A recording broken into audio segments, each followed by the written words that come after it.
안녕하세요. 이런 곳에 사연을 보내게 될 줄은 정말 생각도 못했습니다. 말 주변이 없어서 어떤 것부터 적어야 할지 고민이네요. 우선 저는 올해 막 34살이 된 남자입니다. 제가 아내를 만난 것은 5년 전 친구의 소개를 통해서 만나게 되었습니다. 아내는 유치원 교사를 하고 있었고 저는 지방의 조그마한 회사를 다니고 있었죠. 아내와 저의 나이 차이는 2살입니다. 아내가 27살 때 저를 만나 1년 연애를 하고 결혼을 했습니다. 아내의 집에서 제 아내는 장녀이고 밑으로 처제 한 명이 있고요. 아버님께서는 교사직을 하고 계셨습니다. 어릴 때부터 엄한 아버지 밑에서 교육을 받았지만 공부를 썩 잘하지 못했다는 아내는 특히 처제에게 열등감이 많았습니다. 처제는 공부를 잘해서 명문대를 갔거든요. 지방 전문대를 나와 유치원 교사를 하는 아내는 그런 것이 아니 내친 건지 항상 동생을 싫어했었죠. 그에 비해 사실 저희 집안은 아내 집에 비해서 더 평범합니다. 부모님은 평범하게 소기업 회사원 생활을 하시다가 은퇴하시고 귀농을 하셨습니다. 그런 저희 집이 못마땅한 건 장모님도 장인어른도 처제도 아니라 저희 아내였습니다. 말끝마다 저희 집안 이야기를 꺼내 기가 쪽팔린다며 처제의 코를 어떻게든 납작하게 만들어야 된다고 말하더니 저랑 사귀면서도 동료 보육교사가 클럽에서 의사를 만나서 이번에 결혼한다는 둥 허황된 이야기를 하고 있더군요. 그런 문제로 교제 당시에는 몇 번은 헤어지기도 했습니다. 돈 많은 남자 찾아가라고. 나는 내 생활에도 만족 중이고 네가 원하는 만큼 우리 집이 갑자기 부자가 되거나 할 수가 없다고요. 그때마다 일주일도 안 돼서 저를 찾아와 무릎을 꿇고 빌면서 다시 사귀자던 그녀였죠. 저도 그땐 그런 게 사랑인 줄 알았습니다. 헤어지고 나면 허무한 감정을 이기지 못해 이젠 싸우고 헤어지면 다시 일주일 만에 만나는 게 정상인 것처럼 헤어진 것을 헤어진 거라 받아들이지 않게 되었던 거죠. 아내의 그런 성향을 이해했던지라 저는 더욱 열심히 일을 하였고 그렇게 모은 돈을 기반으로 아내와 결혼을 하게 되었습니다. 장인어른 장모님 두 분 다 성격도 좋으신 분들이셨고 저희 부모님은 저만 좋으면 다 된 거다 라고 말씀을 해주셨죠. 처제는 아내의 말만 들으면 지독한 여자 이미지였지만 결혼할 때가 되어서 만나게 된 처제는 생각과 다르게 천사표 여자였습니다. 어디서든 당당한 여자였기에 아내가 스스로 자격지심이 많구나 싶었습니다. 그렇게 결혼을 하고 얼마 지나지 않아 처제도 결혼을 했습니다. 저희 아내 결혼할 때 처가 댁에서 7천만 원을 주셨습니다. 혼수는 따로 안 하고요. 그 돈이랑 제가 모은 돈 그리고 저희 집에서 준 돈 이렇게 모아서 3억짜리 아파트 전세 구했었고요. 그리고 처제가 결혼할 때는 3천만 원 줬다고 하더군요. 근데 처제 남편 직업은 행정고시 출신의 고위 공무원이었습니다. 아내는 그게 연신 마음에 걸리고 신경 쓰였는지 갑자기 또 저를 원망하는 투로 말을 하며 칭얼거리더군요. 그 때문에 또 많이 싸웠습니다. 이처럼 장인어른과 장모님도 더 잘난 처제보다 모자란 아내에게 더 많은 관심을 가지고 차별 대우도 하시고 했는데 아내는 항상 처제에 대한 미움과 부모님이 조금이라도 자기에게 소홀하다 싶으면 그걸로 아주 난리를 치더군요. 그러다 어느 날 아내가 임신을 했습니다. 임신하면 민감해지긴 하지만 아내는 임신하고 나서 초조함과 짜증이 날이 갈수록 점점 늘더군요. 나중에서야 왜 그랬는지 알게 되었지만 그때는 그저 내 아이를 임신한 아내를 보며 책임감을 느끼면서 어떻게든 아내의 기분을 맞춰주려고 했고 아내가 원하는 음식이나 모든 걸 다 해주기 위해서 최선을 다했습니다. 저희 집에서도 아내의 임신 소식에 기뻐하시며 반찬들이나 며느리가 좋아하는 음식 해먹으라고 용돈도 많이 주시고 했어요. 그렇게 저는 노예같이 아내를 모시면서 아내의 임신 기간을 함께했고 기다림 끝에 저희는 소중한 아들을 얻게 되었습니다. 그렇게 출산하고 4달이 지나고 나서 아내는 심심하면 친정집에 내려가더군요. 갓난아이를 보기가 힘이 든다면서요.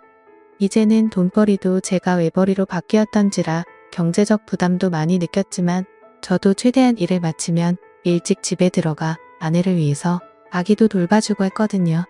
그래도 아내는 몸이 힘들다며 한 번씩 내려가던 게 이젠 거의 매 주말마다 내려갔습니다.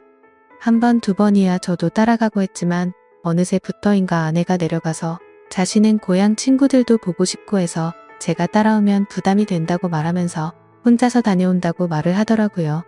그때부터 전 아내의 태도에서 뭔가 이상함을 느꼈습니다.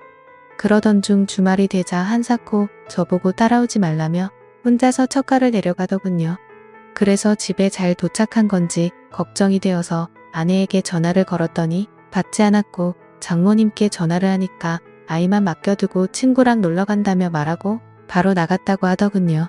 그래서 장모님께 솔직히 말씀 좀 부탁드린다고 요즘 아내 이상한 점이 없냐고 하니 장모님이 머뭇거리시더니 사실 아내가 육아로 스트레스를 너무 많이 받았는지 내려올 때마다 이렇게 친구들이랑 놀고 온다고 하더군요. 저는 컴퓨터로 아내가 깔아둔 핸드폰 분실 추적 기록을 따라서 아내가 어디 있는지를 찾아봤더니 위치가 그 동네 번화가로 나오더군요. 그래서 짜증이 확 나서 아내에게 계속해서 전화를 하였고 받을 때까지 연속적으로 전화를 했습니다. 끝내 전화를 받자마자 아내는 짜증을 내더라고요. 친정집에 와서 좀 쉬지도 못하냐고 버럭 소리를 지르면서 화를 내더니 전화를 끊더군요. 그때 당시에도 아내의 핸드폰은 여전히 번화가였고 클럽의 위치를 가리키고 있었습니다. 그날 몇 시간 동안 계속 아내의 휴대폰을 확인했지만 새벽이 다 되어서도 그곳에서 나오질 않더군요. 결국 그 시간에 택시를 타고 아내가 있는 곳까지 갔더니 역시나 클럽이었습니다. 클럽에 들어갔더니 아내가 남자들 여자들 무리와 한 곳에 섞여서 놀고 있더군요.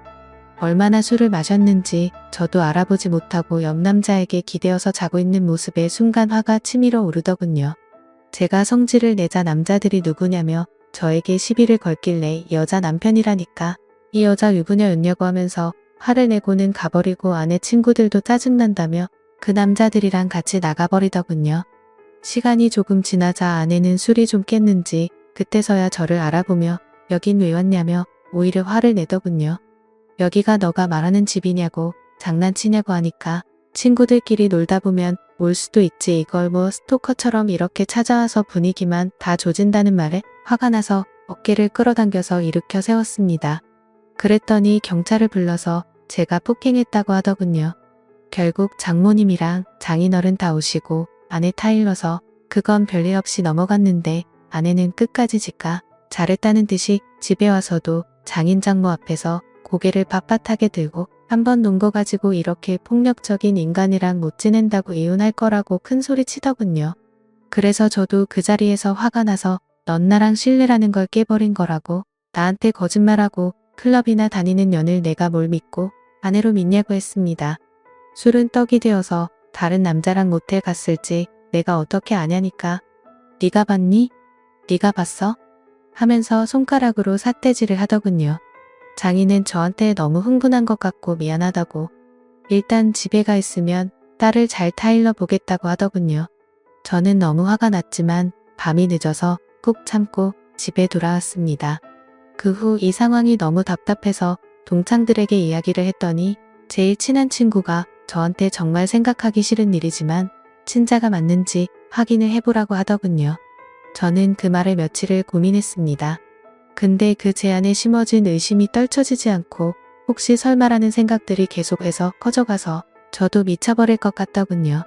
결국 아들의 친자 확인을 의뢰했고 저는 검사 결과를 받자마자 처가 댁으로 달려갔습니다. 그리고 도저히 참지 못하고 장모님 앞에서 아내에게 욕을 갈겨버렸습니다. 아내가 경찰 부르라며 난리치길래 바로 얼굴에다가 검사 결과가 담긴 종이봉투를 던지며 말했습니다. 이 더러운 인간아, 지금 우는 아들이 내 아들도 아니고 넌 바람 펴서 남의 아들 임신하고 나한테 그 유세를 그렇게 했던 거였냐고 했더니 안색이 갑자기 확 변하더군요. 그러더니 이내 네 아들 맞다고 계속 우기더군요. 검사 결과는 보고 말하라고 했더니 그때서야 아무 말도 못하더군요. 임신 초기에 임신 소식 듣고도 기뻐하기보다 우울하고 초조해했던 게 바로 이것 때문이었던 겁니다. 차후에 들어보니 친구들이랑 클럽 가서 처음 만난 남자랑 실수를 했는데 그 뒤에 임신이 되었고 제 아이인지 그놈 아이인지 헷갈렸다고 하더군요. 근데 한번 바람 폈던 인간이 어디 가겠습니까? 몸 좀 추스려지니 다시 주말마다 내려가서 애 맡기고 클럽 가서 남자들이랑 놀아제 낀 거죠. 혼인 취소 소송도 알아봤지만 이 더러운 인간이 결혼하고 나서 있었던 일이라 그런 사유도 안 된다고 하더군요.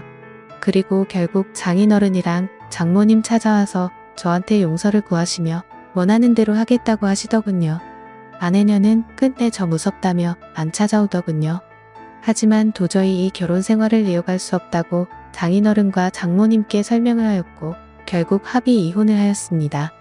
애도 돌려줬고 결혼 기간도 짧아서 남을 것도 없었고 아내의 위자료 대신해서 장인어른이 다 줬고요. 아들이었던 남의 아들 그래도 정은 줬었는데 참 서럽더군요. 웃긴 건 아내년도 그 남자 연락처도 몰라서 누구 아이인지도 모른다는데 그 말 들고 정말 한 번 더 기가 막히더군요.